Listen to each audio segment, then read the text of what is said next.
ইতিপূর্বে দেশের প্রচলিত আইন drug act 1940, drug control ordinance 1982 অনুযায়ী মানবদেহের বাহিরে ব্যবহৃত মেডিকেল ডিভাইস ও ডায়াগনস্টিক রিয়েজেন্ট ওষুধের সংজ্ঞাভুক্ত না হওয়ায় উক্ত পণ্যসমূহ আমদানির জন্য ওষুধ প্রশাসন অধিদপ্তর হইতে কোনরূপ লাইসেন্স গ্রহণ, নিবন্ধন বা অনুমতির বিধান ছিল না।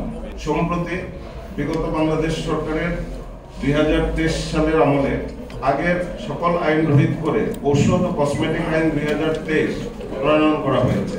বর্তমান আইনে মানবদেহের বাহিরে ব্যবহৃত সকল প্রকারের মেডিকেল ডিভাইস ও ডায়াগনস্টিক রিয়েজেন্ট ধারা 2-5 অনুযায়ী ঔষধের সংজ্ঞা ও আওতাভুক্ত করা হয়েছে।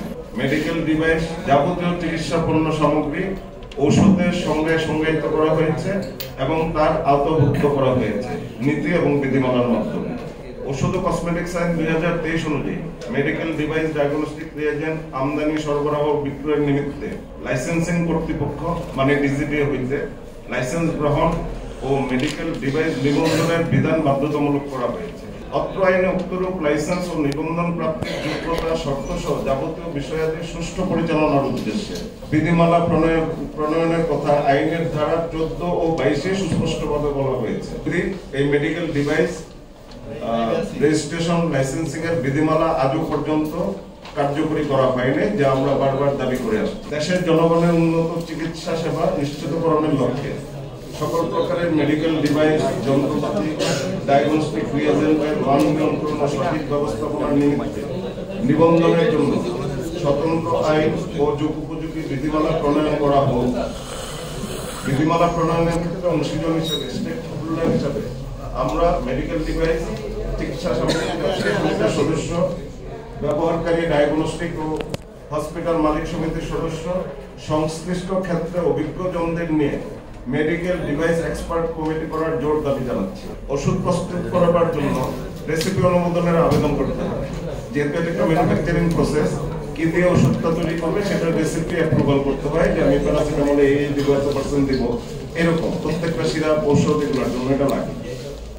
এবং রেসিপি অনুমোদন সাপেক্ষে রেজিস্ট্রেশনের জন্য আবেদন করতে হবে। ওষুধের প্রস্তুতের জন্য এটা স্বাভাবিক নিয়ম, কিন্তু মেডিকেল ডিভাইস 95% ইম্পোর্ট করা হয়, এর জন্য এটা প্রস্তুত করার কোনো ইস্যু নেই। সেখানেও আমাদের রেসিপি অ্যাপ্রুভালের প্রথম প্রক্রিয়াটা সম্পন্ন করতে হয় ডিজিডি এর মাধ্যমে, যেটা টোটালি অযৌক্তিক, সময় সাপেক্ষ এবং ব্যয় সাপেক্ষ। আমাদের আমদানিকৃত medical device US FDA, CE, ISO, TUV certified, সেটা হওয়া সত্ত্বেও যে দেশ প্রস্তুত করে সেই দেশের ফ্রি সেল সার্টিফিকেট দিতে হয়, পাশাপাশি ইউরোপিয়ান ফ্রি সেল সার্টিফিকেট দেওয়া বাধ্যতামূলক। একটা চাইনিজ কোয়ালিটি সম্পন্ন মাল আনতে গেলেও বাংলাদেশে ইউরোপিয়ান ফ্রি সেল সার্টিফিকেট দেখাতে হবে যে চাইনিজ প্রোডাক্টটা ইউরোপে মানে বিক্রি হয়। যদিও ইউরোপে বিক্রি না হলেও এটা কোয়ালিটি থাকতে পারে, তারপরেও ওটাতে আমাদের কোনো ইয়ে নেই, মানে বিতর্ক নেই। কিন্তু সেখানে যেটা হয়, পরবর্তীতে ফ্রি সেল সার্টিফিকেটটা এটা অনলাইনে থাকে। আজকে ডিজিটাল যুগে আগে আমরা চিঠিপত্র দিতাম, এখন মোবাইলে ভার্চুয়ালি কত কিছু করা যায়। তো অনলাইনে থাকা সাপেক্ষেও ওই ফ্রি সেল সার্টিফিকেটটা দূতাবাসের মাধ্যমে সপ্তাহিত করে আনতে হবে। So that it's a complicated process, time consuming, খরচ সাপেক্ষ এবং আলটিমেটলি ইম্পোর্টের প্রক্রিয়াটা বিলম্বিত করা হয়, যেটা টোটালি এই free sale certificate Bangladesh embassy দিয়ে সপ্তাহিত করে আনাটা অযৌক্তিক, যেটা অনলাইনে থাকে এবং ভেরিফাই।